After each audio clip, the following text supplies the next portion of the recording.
Hello बच्चों, नमस्कार। मैं राकेश गौतम। बच्चों, आज के लेक्चर में हम लोग बात करेंगे कि जो गुरु बीजाणु जनन होता है यह होता क्या है। ठीक है बच्चों, देखिए इधर।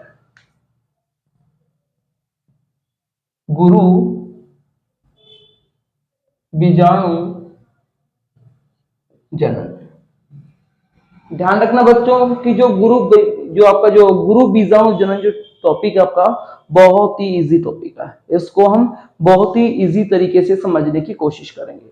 सबसे पहले मैं एक बीजांड का एक डायग्राम बना देता हूं ताकि मैं आप लोगों को गुरु बीजाणु जनन के बारे में बढ़िया तरीके से समझा सकूं मैं। ठीक है, देखिए इधर।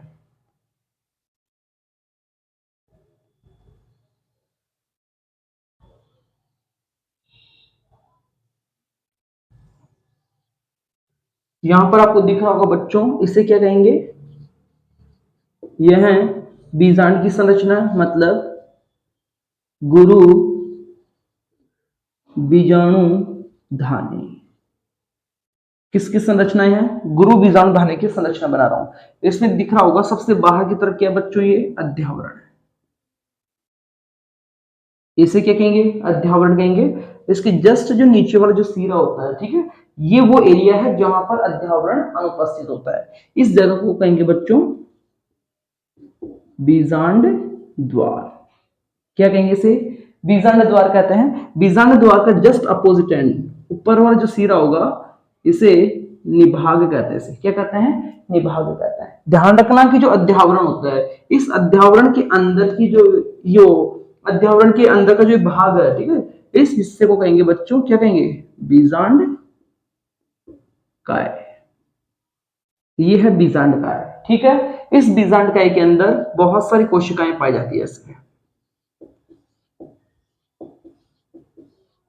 आप लोगों को दिख रहा होगा बच्चों ना, इस बीजांड काय में ऐसी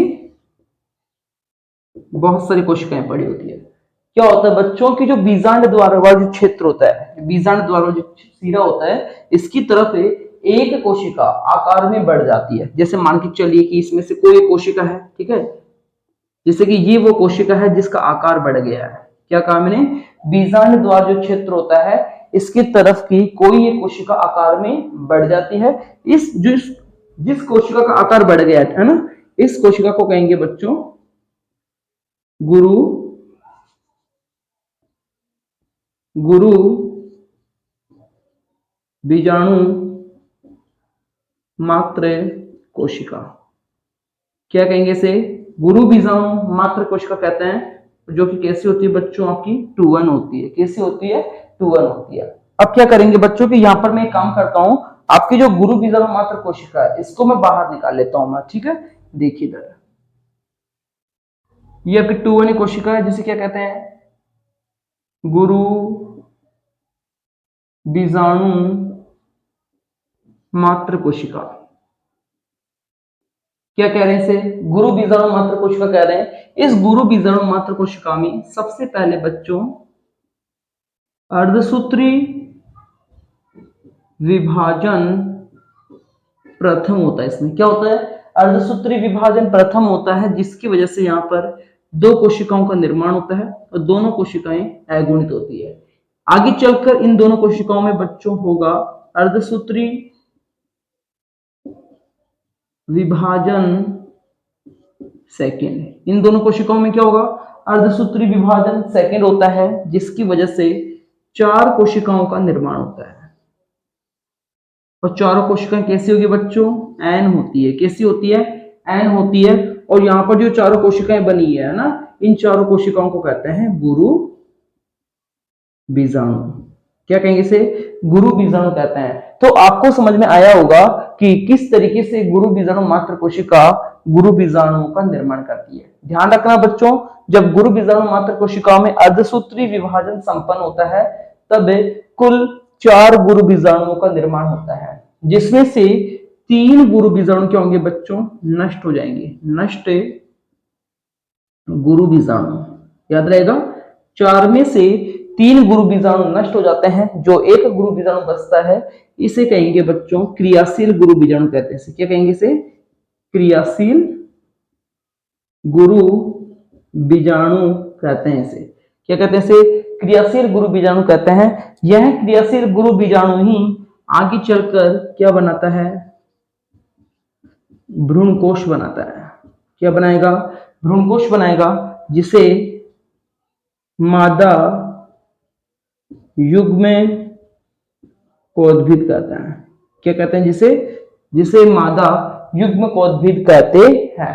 तो आपको यहां पर समझ में आया होगा कि आपके पास में टोटल 4 गुरु बीजाणु थे, जिसमें से सिर्फ एक गुरु बीजाणु ऐसा होता है जो आगे चलकर भ्रूणकोश बनाता है।